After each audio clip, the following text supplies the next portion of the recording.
Hello, I'm Dr. Dale Taylor. As the head of college at Mahindra United World College, or MUWCI as we call it, I'm honored to welcome you all here today to a very special conversation.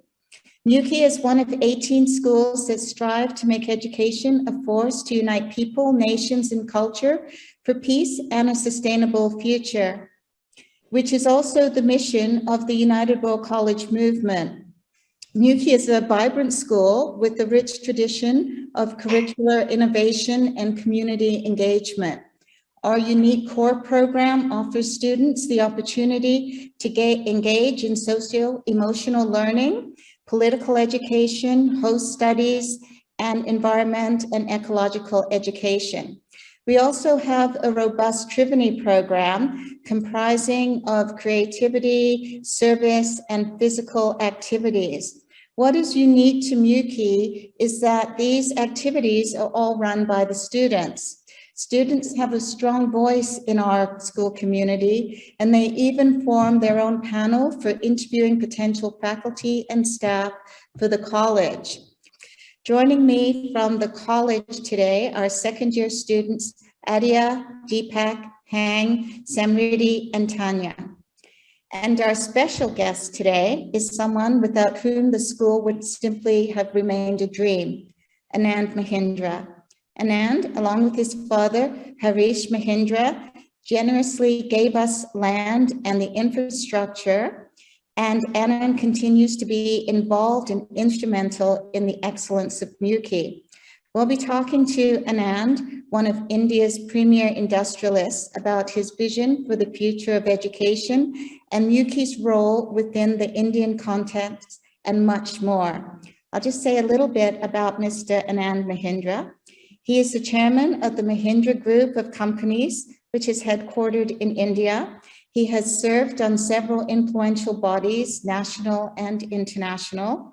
These include the UN Global Compact Board and the World Bank Group's Advisory Board for Doing Business. He is currently on the board of Invest India, the National Investment Promotion and Facilitation Agency. And we are honored to have you here with us today, Anand. We have some questions for you to start the conversation, and we're curious to know, can you tell us how Mahindra and Mahindra came to be involved with the United World College movement? Sure, I will, and thank you very much for that glowing introduction. I really didn't intend for you to read the entire CV that I have, Dale, and I apologize that it's eaten so much into the time that we have. So I'll try and be a little more compact in my answers. But the history is an interesting one, Dale, which I'm sure you studied before you got here too. My father, way back when, I can't even remember when, decades ago, was roped into the United World College movement in India by a gentleman called Captain Raj Mohindra, no relation of ours. And he somehow was able to share the vision of the United World College. My father loved the idea and got involved with helping to promote the movement in India and, of course, find candidates for application to the very limited colleges at that time. In fact, it was largely the Atlantic College in Wales, which the world knew about.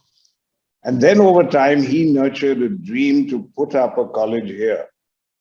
It took him a long time, and there was resistance by bureaucrats in the education ministry in India to allowing such a college, which would be the first of its kind to have an international student body.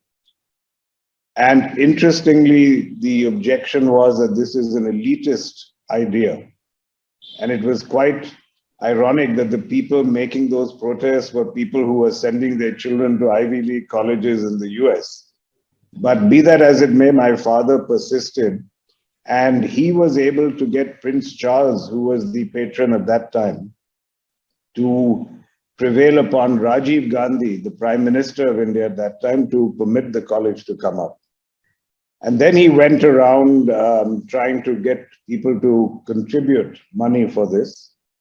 And at that point, my uncle Keshav, who is still alive and 98, will be 99 years old this year.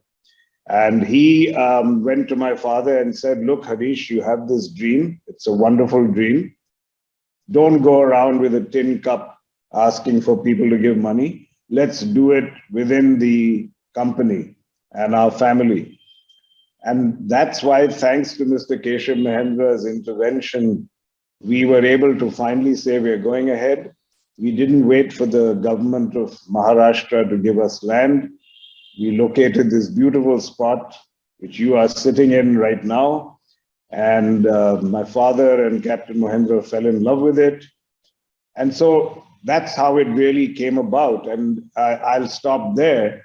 But as you know, the rest of it is history, as they say. Thank you. Thank you for your response. So how does your own personal view of education align with that of Mahindra United World College? And how do you ensure that the alignment stays intact? You know, Dale, I wonder whether that even is or should be a priority. My alignment. Okay. Movement itself is so powerful.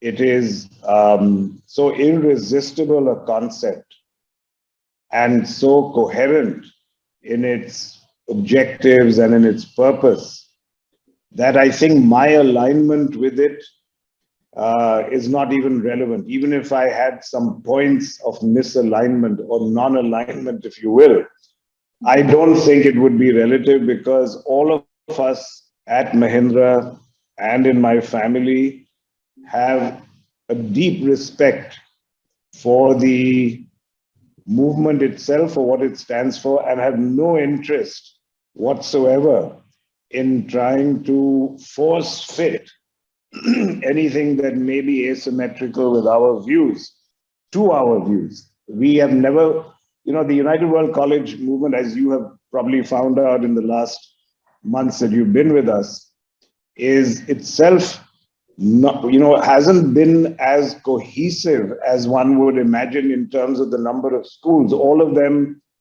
have, to some extent, tried to forge their own identity or persona within the movement.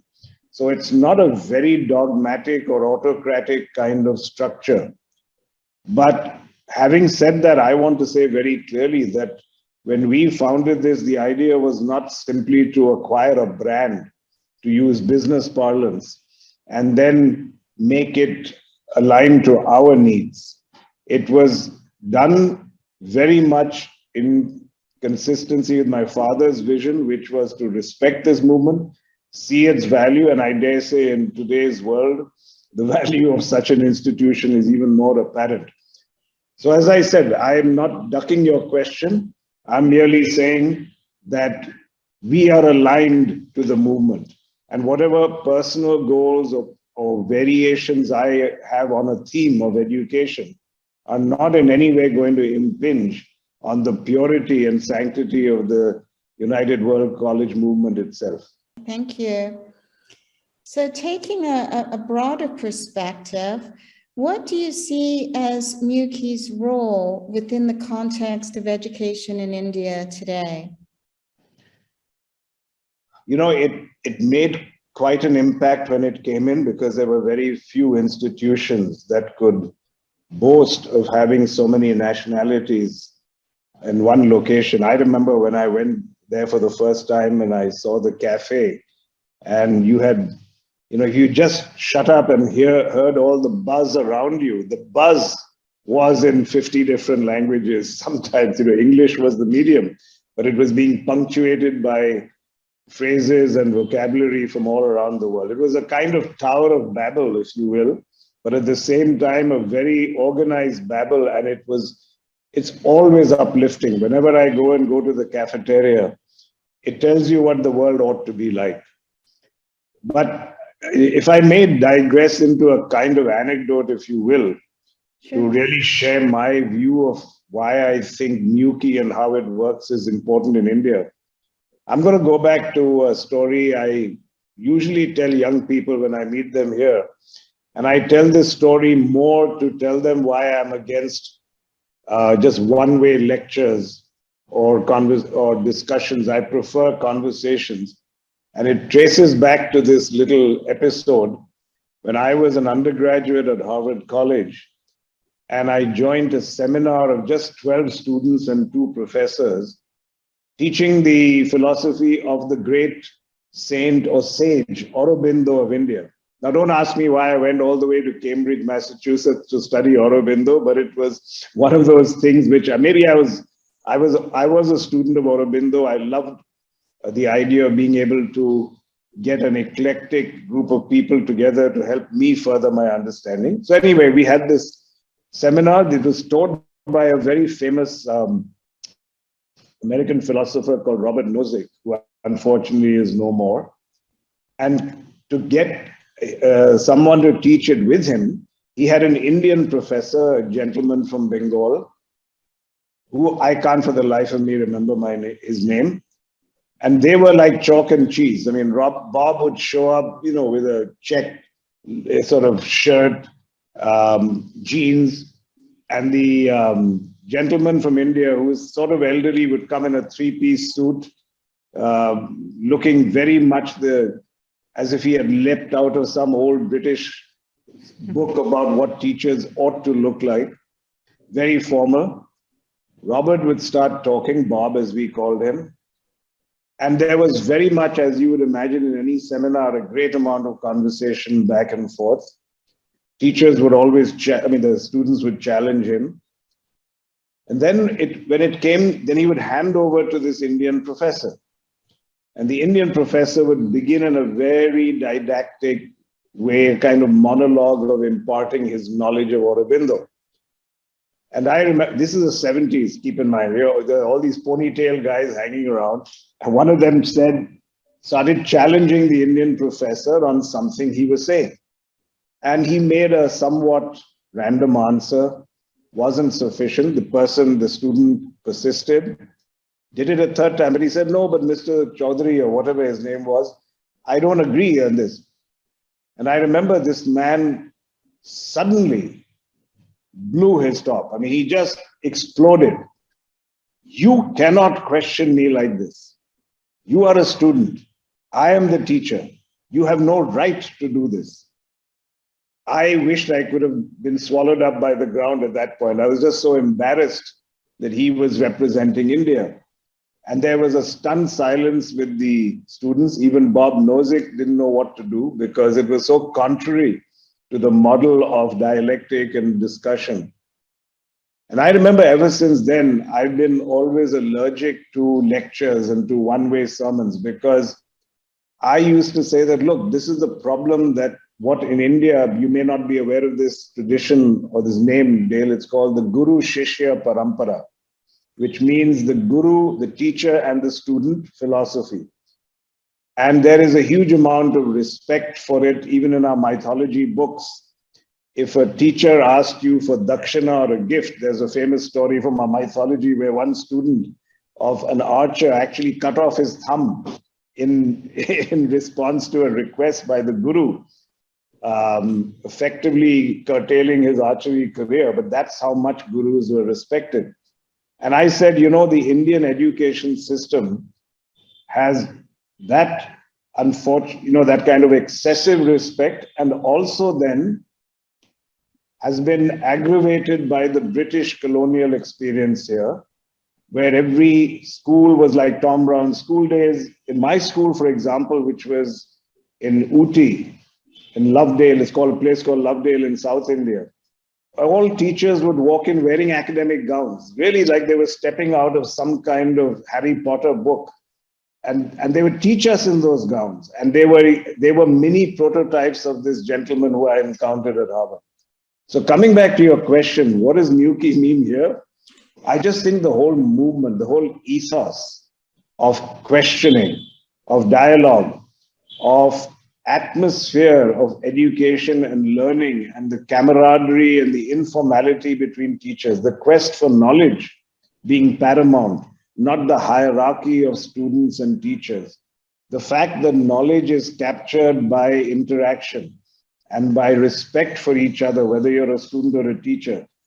I just think now and for a long time to come, I hope MUWCI and its form of education is going to help transform Indian education into a far more dialogue-oriented kind of education. So long answer to your question, my apologies. Oh, no need to apologize. So you stress the importance of dialogue and learning through conversation. What else do you think would constitute a good education in 2022? I have thought often about this, Dale, but have no fear, I won't give you a long-winded answer to this one. I have it pretty much, I have, maybe 4 or 5 tenets, if you will, that I think are important. In line with what I was just saying, I think a good education should have an enormous encouragement of questioning to it, of encouragement of students to constantly question. I have a 4.5-year-old grandson now, and everyone who's been a parent or like us being a grandparent, seen kids at that age, they basically are a pain in your rear end asking questions. You say something, they will ask you, why? The most commonly used word in my grandson's vocabulary is why? And we all started with, the moment you say anything, you say, why? And you feel like saying, just shut up. But occasionally you feel like saying, give me a break. But I love that kind of curiosity, which is so inherent in all of us. And the sad part is that with education, conventional education, systematically we prune that reflex to question. So questioning is number one. Second is a very old popular concept with me is whole brain thinking. And I guess maybe I am a votary of that because that was how my education became more meaningful, because as you mentioned in your introduction, I studied liberal arts. I didn't know what the hell that was until I got admission to Harvard. I was in India. If you did well in science, you were told to stay with science, and because that's the way to fortune. But that's not, what I wanted to do. I was very interested in the arts. I studied architecture for a while, but the college here was on strike, so I applied to the US, and it was like a giant sandbox. So I did art, I did physics too, I did maths, but I was also simultaneously majoring in the visual arts. And today now, frankly, I don't have to even press my argument. It's become standard operating knowledge that people who are Renaissance thinkers, people who use both hemispheres of the brain, make for better leaders. For example, the best recruits in one of the world's best known artificial intelligence and analytics firms, Palantir, they hire philosophers. And when I said why, they said because philosophers are more used to unpredictable circumstances, more used to a circumstance where answers are not obvious. They have to look for answers. So the second one is whole brain thinking. The third, I would say, there used to be a funny thing in old schools in India, in British schools particularly, called moral science. I don't even know whether it still exists, but there used to be this subject called moral science. And, all of us used to just enjoy it because, frankly, it was like going in and hearing Aesop's fables. All you'd be told were parables and fables. It was like a storytelling environment. We thought it was just a way of goofing off. But I think a lot of the stories did sink in. And I think today, if you replace the word moral science with some kind of education or topics of discussion centering around tolerance, centering around openness, about a respect for ethnic diversity, for religious diversity, and above all, a kind of messaging which shows that humility is absolutely essential if you're going to succeed. And I say that not from a moralistic purpose. I say it simply in the way that if you teach people that humility is a virtue, then you will be curious. People who are not humble are never curious because they think they know it all. So there is a very strong link between humility and curiosity and hence learning. If you're not curious, you won't learn. And you won't be curious if you're not humble. To me, it's almost axiomatic. So that's the third part. The fourth, I would say, is that, whatever we do, whatever kind of knowledge acquisition process we have, whether it's for science or for any other disciplines, I would love it to be based more on stories and narratives. We don't use the art of storytelling enough to impart education. We come in and what if every mathematics lesson, I would have done much better in math if every math lesson was preceded by who created this theorem. I still remember Pythagoras and so on. What do we remember? We remember Archimedes. We remember the bathtub. That story of the bathtub is what sticks out in our mind about displacement. That's how I remember it.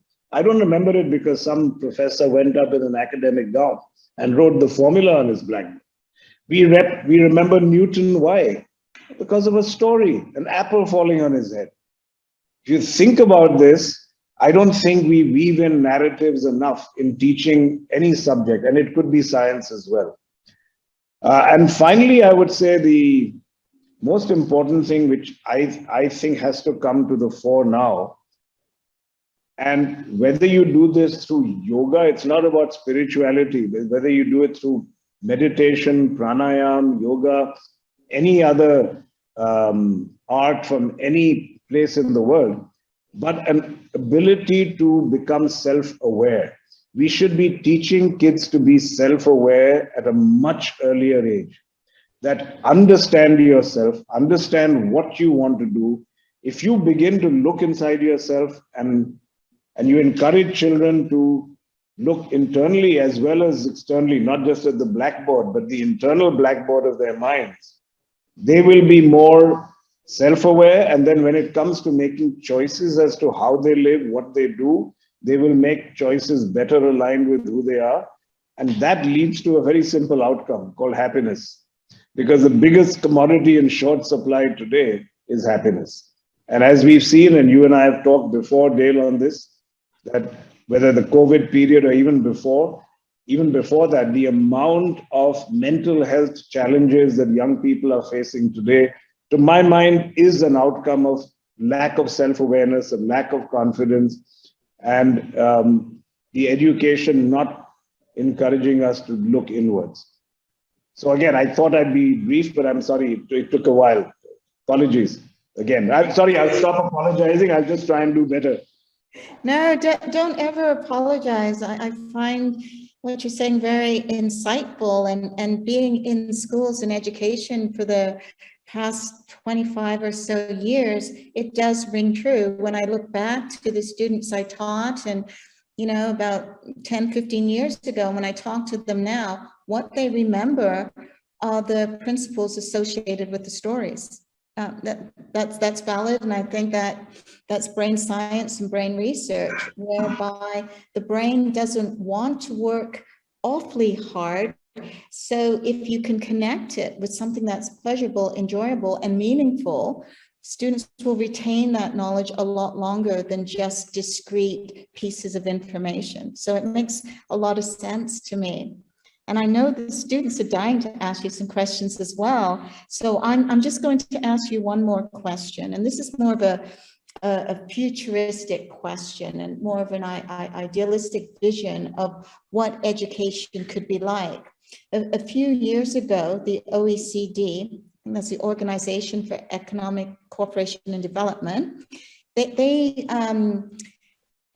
contracted people to do some scenarios about the future of schooling. Initially, they had about 8 different scenarios, and then they reduced it down to about 4 different models where schooling could be extended in a different form, where education could be outsourced to other people other than a school system or the government. This third scenario was looking at schools as learning hub, which is a very different paradigm, whereby there were self-organizing units and a lot more participation from various members of the community, not just educators.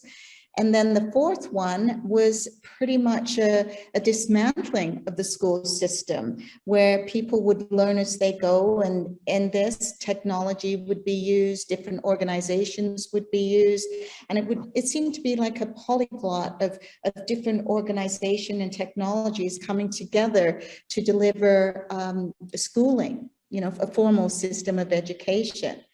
So when you think about this, and the different types of paradigm, if you had the power to change our current schooling paradigm, what would it look like for you? What could it look like?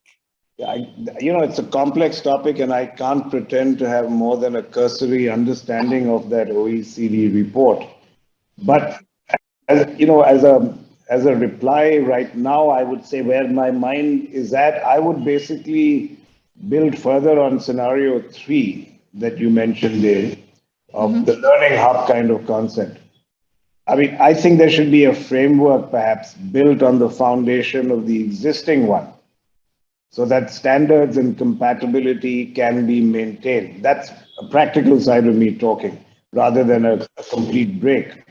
And I'd be inclined to use the existing framework, but broaden it and make it more personalized, more networked, more international, more in tune with the kind of topics, the elements that I talked about to you just earlier, the 5 elements I mentioned. I would try to weave them into this.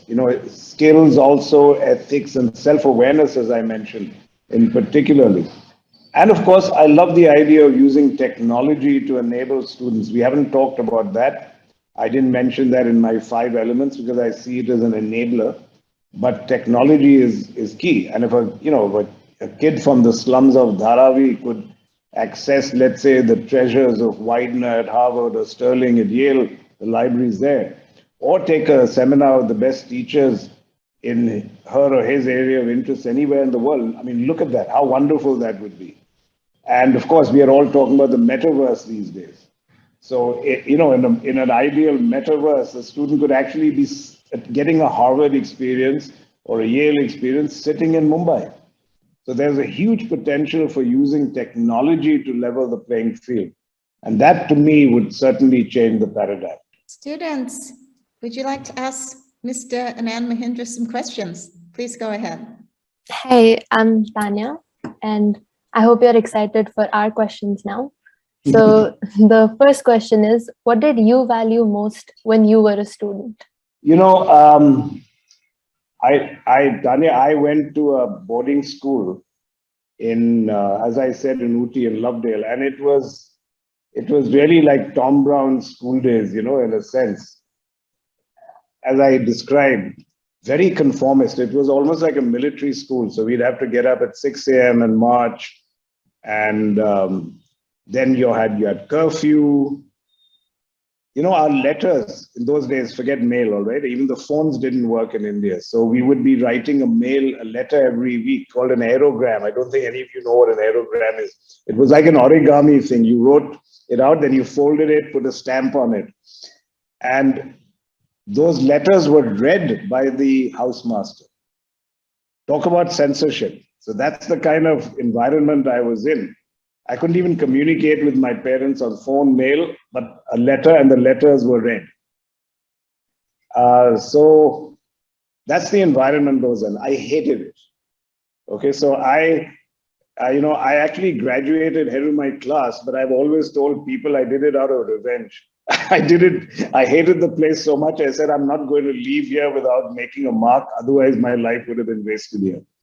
But there was one professor who was the English literature professor. He's another character. I could go on telling stories about him. His name was Mr. McMahon, Indian, Anglo-Indian. And I don't know whether any of you guys know about the Anglo-Indian community. There were many of them in India in those days. They're now largely in Australia, from what I'm told. This was Mac, as we were called. That was the only Mac in our lives. It had nothing to do with Apple. In my school, Mac was, it was Mr. McMahon.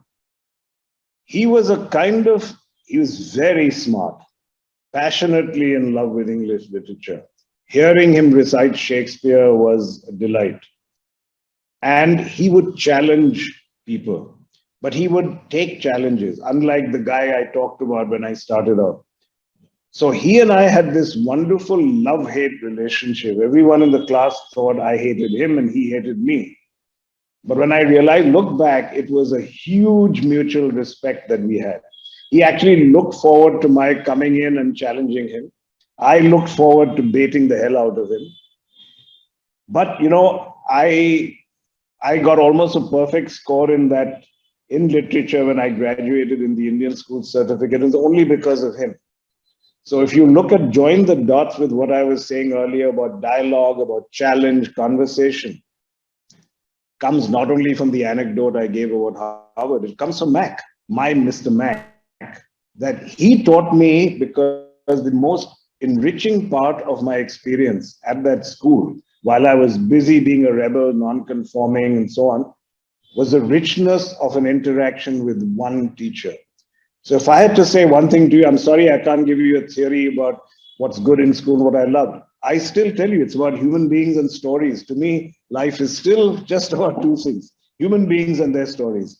And so my most memorable moment of school was an equation with one teacher. And any of you are going to become teachers, just remember that. You can make an extraordinary difference in, not just one student, but many students' life, just as he did in mine. Because he challenged me, he made me do better, he made me look forward to the class, he made me learn more as a result, and I'll never forget his name or forget him when I think of education. Look at that powerful impact a teacher can have. So whatever the brick and mortar of your school, however many playing fields you've got, however many computers you've got, it's that one teacher who can transform your experience. That was the special thing for me. I can definitely see how all of us probably have our Mr. Max. That's right. Hello, I'm Deepak, and I would like to know how would you say have your association with UWC helped you grow as a leader and shifted your mindset towards education and the education sector?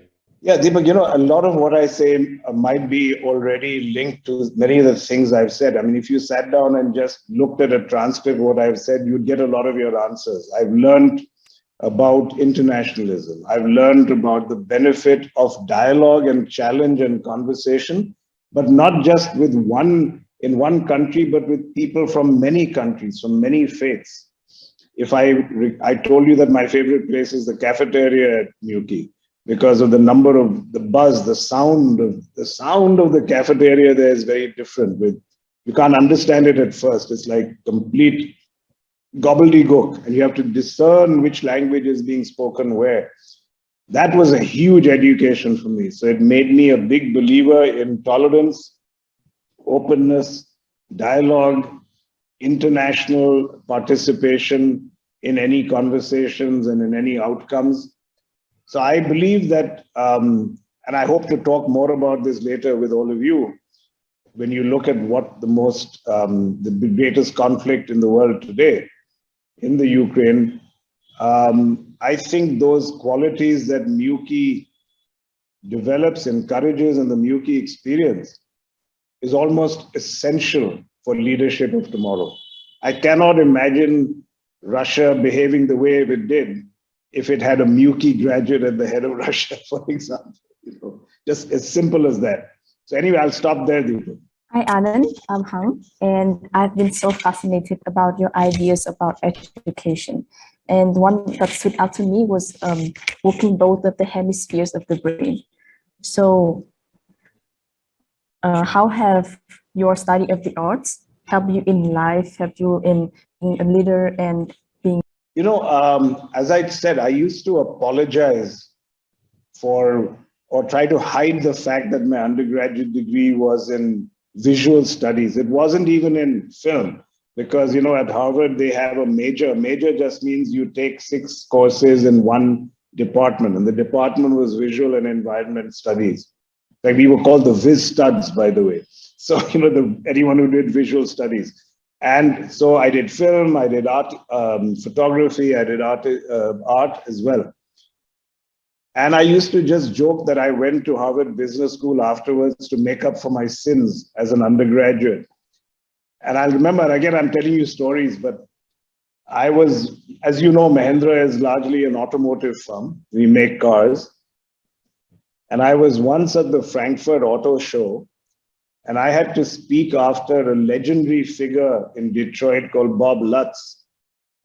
He's the man who was running Ford, and then he went to Chrysler also for a point, but he's a legendary figure there. And Bob was speaking about the industry, and he said, Detroit is like Hollywood. It's like producing movies. You have no clue whether your car will do well or not. You just have to pray, do your best, and then your opening night tells you whether you're going to succeed or not. You will know the day you start selling. Opening night will tell you. And just like Hollywood, you can't win all the time, but if you make at least 7 out of 10 of your movies or cars are hits, you will succeed financially. So I was speaking after him, and I just got onto the stage and I said, Mr. Lutz, thank you very much. I've had a very deep, dark secret all my life, which I've hidden from my colleagues in India, that I studied film as an undergraduate. But thanks to your statement, I'm going to go back to my boss right now and tell him there is no one better suited than me to run the company, because I'm the only one who knows how to produce blockbusters or understands them. Now, that's just a funny story, but it just goes to show how much cross-pollination there is between the arts and between business. And my belief in it is so strong that a lot of you may not be aware, but one of the major programs I started, in which happily the new CEO here is going to continue, is called the Mahindra Universe program. And it's a kind of Renaissance week that I created at Harvard University. And it's part of the business school program. And we take about 35 leaders from around the world in our group, along with their spouses. And they come in there, and we spend a week, and I insisted with the business school, and at my insistence for the first time, they did an executive education program that wasn't all at the business school. I said, look, I have been across the river, as we call it at Harvard, across the Charles River, because the business school's on one side, the college was on the other. I said, that is my idea of the left and right brains. And you people don't know how to mix the two together and make your business education much more valuable than anyone else, simply by tapping into the other side of the river. So I insisted that 50% of our programs during that, 50% of our sessions during that program were by philosophers, by somebody from the philosophy department, by arts. We used to go to the Boston Symphony, watch them, rehearse before. We would have lectures on film, all kinds of things, and then go back and do business cases. And I'm just trying to tell you how much I believe that if you want to be a leader, you will not be able to make sense out of the puzzle that is the world today unless you learn to use your right brain, which is about conceptualization, which is about planning, which is not algorithmic, which is not about only logic or rationality, but is about seeing patterns. So the biggest way to solve problems today in business too is about seeing patterns, seeing the larger pattern out there. I could go on like this, but let me end with that image, that it's only the right brain that can take bits and bytes of data and see the big pattern and join the dots. So to my mind, a proper leader, a real CEO, is somebody who is able to tap into both these hemispheres, not simply belong to one or the other. And that's why I think if I can't mandate that everyone gets part of an education in the arts, but I would love all education to be an amalgam of the two. That's when you'll get real leaders. I've certainly learned so much from you. Thank you so much. Hi, my name is Adya, and I've been listening to you speak this entire time, and I was very fascinated by your tenets for education and this focus that you have on interdisciplinarity. That's what you have been talking about, this amalgamation of the left and right. And I think that's such a wonderful view to have about education, and which leads me to my question as well. And it's a bit of a long one, but what is your future vision for education in India? What does it look like in India's post-pandemic state currently? And what are the steps that you and the Mahindra Group would be taking to play a role in achieving that vision? You know, Adya, I am very keen we spend a few minutes because I want to pick your brains. The other reason I like to make it a conversation is because I'm selfish. I like to come away with some value for myself, which I'll get if I can tap into your brain. So I want to talk. I have one question I want to ask all of you. So I apologies for being even more brief in your answer, but I think I've already told you what I think is my tenets of education. I've already shared what I think was lacking. If you look at this, let me just put it another, let me again settle on an image. I talked about the Guru Shishya Parampara, if you remember, and this hierarchy. When I did that, I actually went in and looked into what that parampara or that philosophy was. And in reality, when it started out, a lot of scholars of Indian history told me the Guru Shishya Parampara, in fact, was about dialogue. In fact, was about an exchange between the teacher and the students.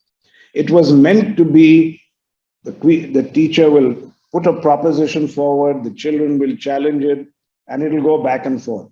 The Guru Shishya Parampara actually summarized everything I've said. The problem was it turned into something that became hierarchical.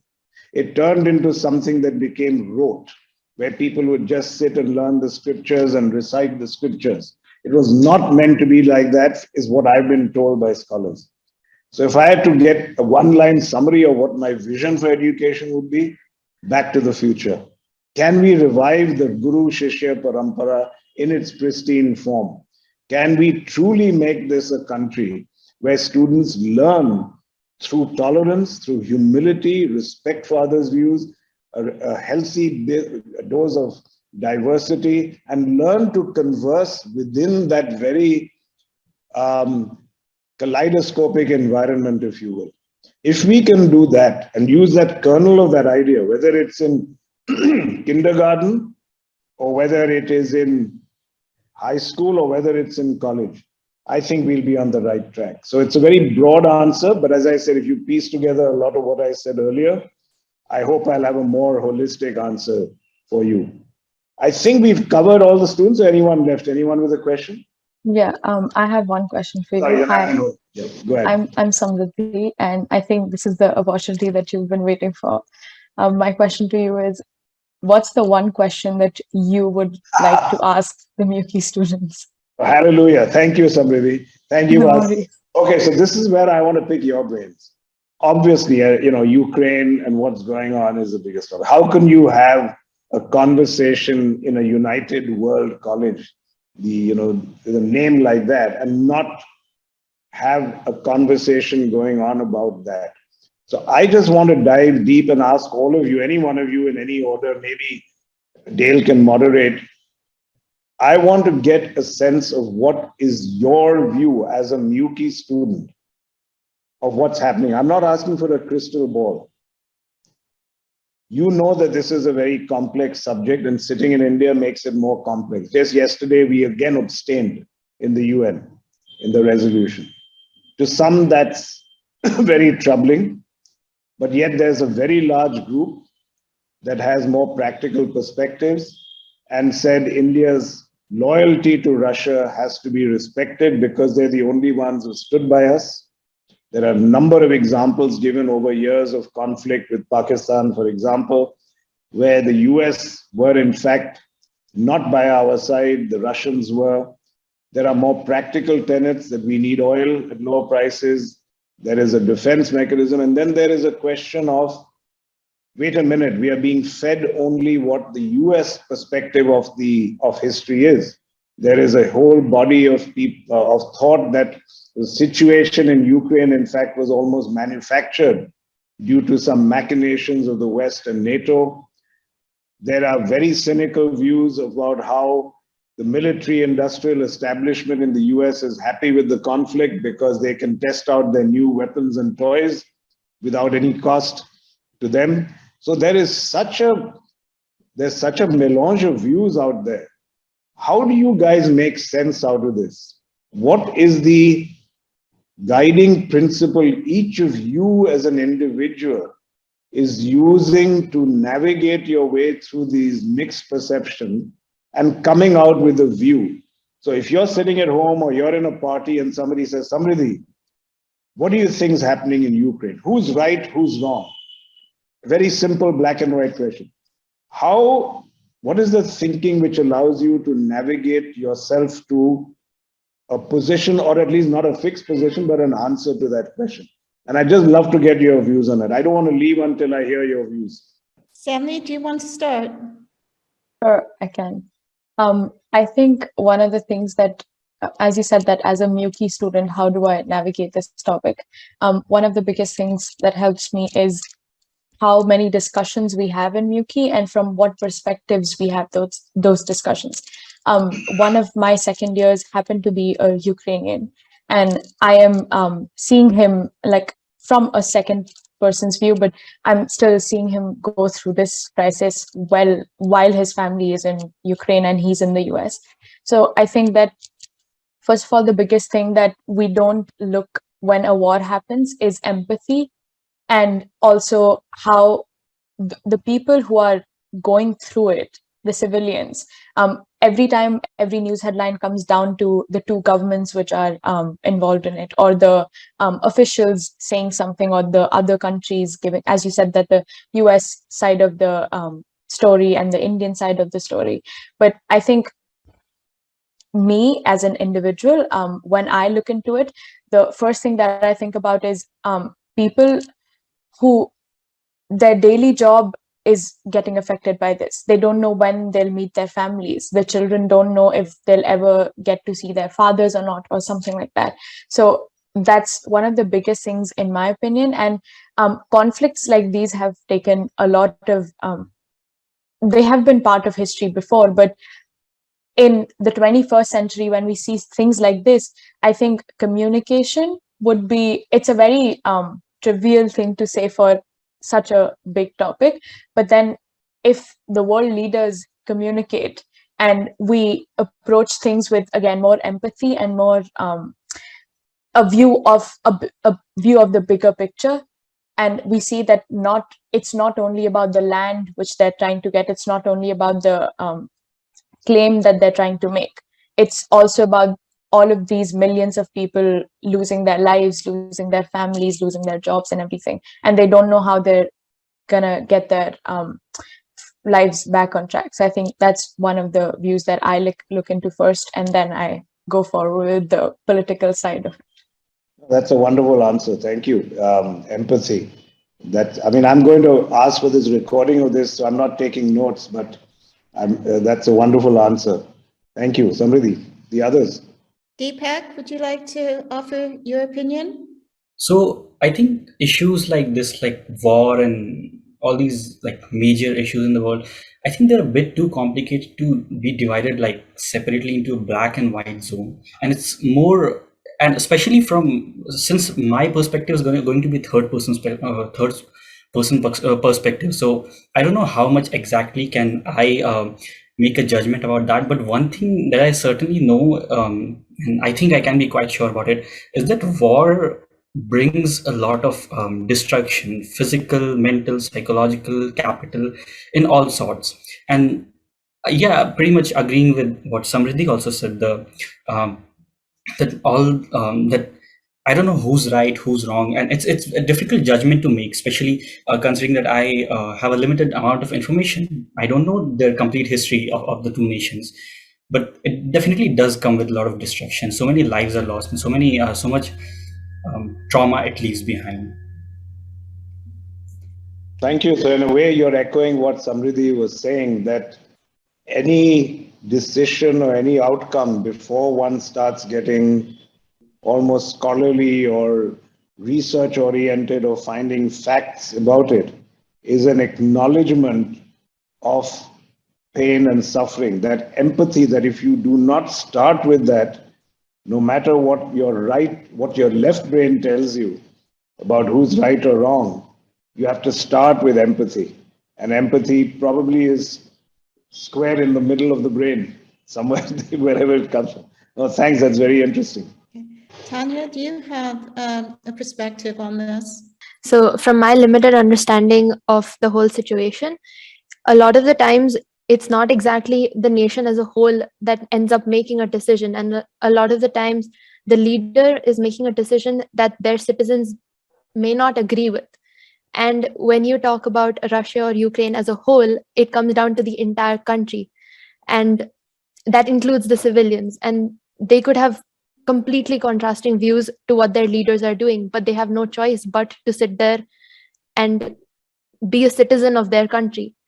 And I feel like that plays a very big role into it, because I've seen people I follow on social media, when they, like people from Russia, speaking out that this is not all Russians, this is not all civilians, and this is not what I believe in. But they're still sitting there and they're still on that side of the whole situation. So I feel that is also something that needs to be taken into account, that who is at the end of the day making these decisions, and why is it that Russia and Ukraine, we're taking them as an entire country than the few people who are actually making these decisions. That's a fascinating topic, Tanya. Let me ask you again then, the most accepted form of government today around the world is democracy, but it still involves representation of people. It acknowledges that the people are the ultimate sovereigns of a nation. But out of practical reasons, leadership, so on, you have to elect people and then you trust them. Now, you've raised the question, what happens when a particular leader decides to take a certain action? And you don't agree with it, it could have very negative outcomes. Now, of course, Russia claims to be a democracy. We can go into that endlessly about the validity of their process, but it is theoretically an elected sovereign. Putin is an elected official. He decides this is best for his country. You start with empathy, you see the destruction, you don't like what he's doing. What do people do in a democracy? Are you meant to go out and just protest? Is there a referendum? Do you have a palace coup? What happens when you have such a decision which causes so much polarization within the aggressor country in itself? I don't know. I don't have an answer. I'm just asking you. I would say theoretically there are a lot of things one can do, but when it actually comes to implementing an action, it's very difficult to do something that will result in a change. And it's very difficult to actually go out there and have the freedom to speak against what the majority says or what your leader says. Because say in India, we're technically a democracy, but are we really allowed to speak against our ruling party? And that again comes into question, because like I agree with you, I don't have a proper answer for it. Theoretically, we have a lot of options, but in practicality, I don't see what we can do like that will guarantee a change. Yeah, it's interesting, isn't it? I don't know, because depends. Do you wait for the next election before you cast your vote? By then, millions of lives have been destroyed. So it's an interesting conundrum. I don't know. Maybe whenever I come out there next, we can hear more about this, because if democracy is going to evolve, I think one of the most fascinating questions is when a particular leader or group of leaders decide to take an action, and it is not something that is going to uniformly be seen as the right way. And unfortunately, that's more and more the case in the world today with polarization. What happens? Did the American public know that the government was planning to drop a bomb on Hiroshima? Would they have agreed in that democracy? So it's a topic I don't think democracy has resolved.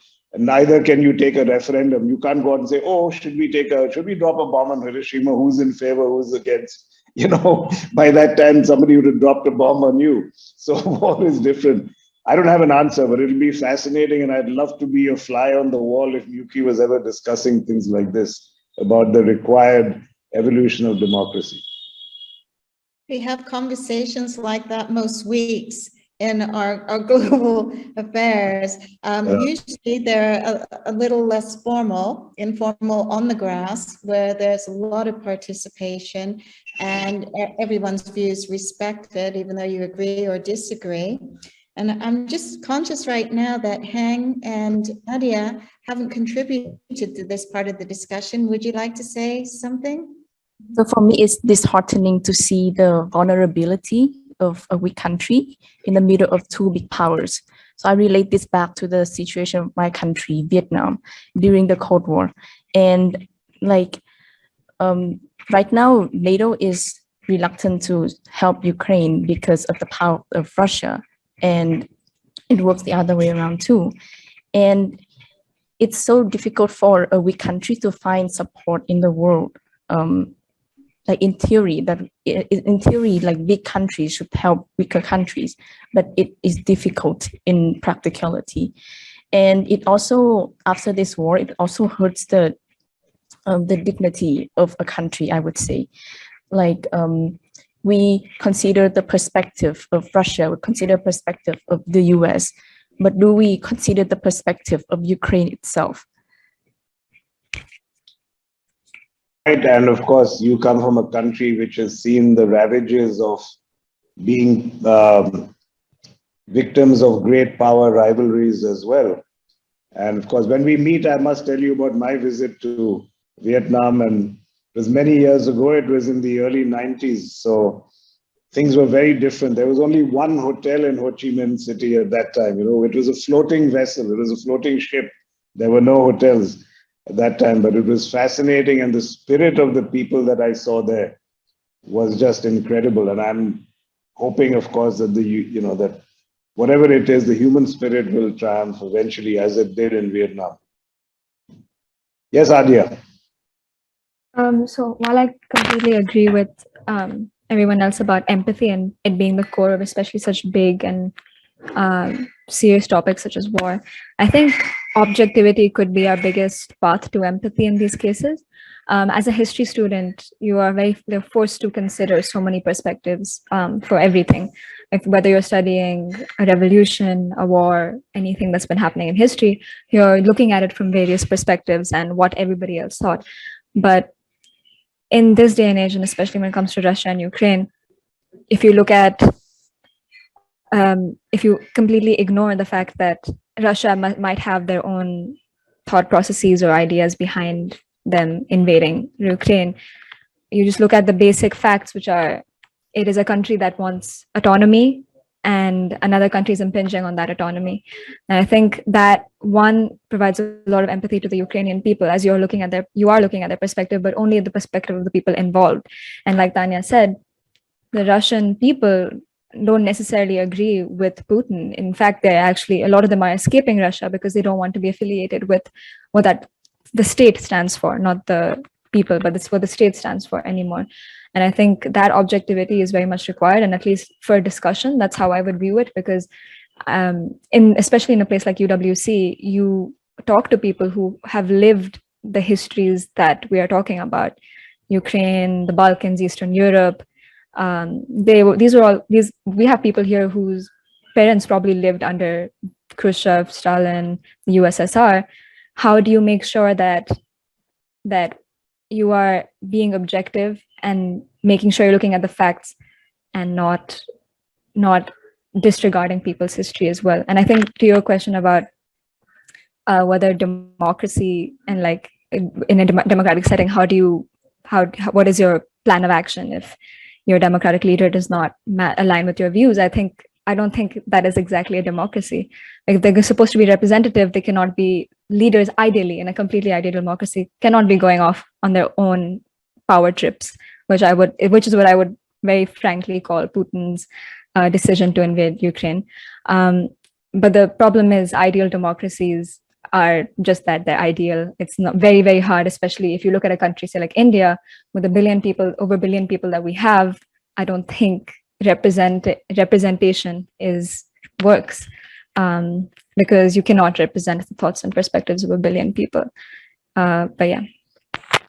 Thank you. That's wonderful, and a great way to sort of wind up that discussion, because what you reminded us all was that if you're really talking about both hemispheres of the brain, and we say, I said empathy was in the middle, but if you say empathy is more right brain, what you're really reminding us, what I'm taking away, is that you need objectivity and data, which comes from the left side, before you start letting your empathy, take you down a certain river, the rapids, if you will, of empathy. But make sure you're in the right boat as far as having data is concerned.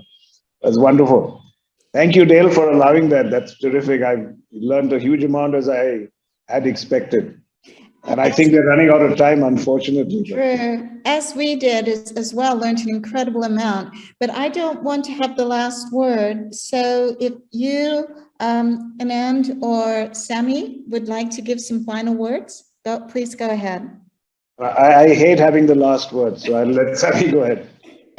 Thank you so much for taking time out of your ridiculously busy schedule and talking to us. It was a huge learning experience for me personally, and I'm sure all of us feel the same way. So yeah, thank you so much for talking to us. And we hope to see you in MUWCI before we graduate.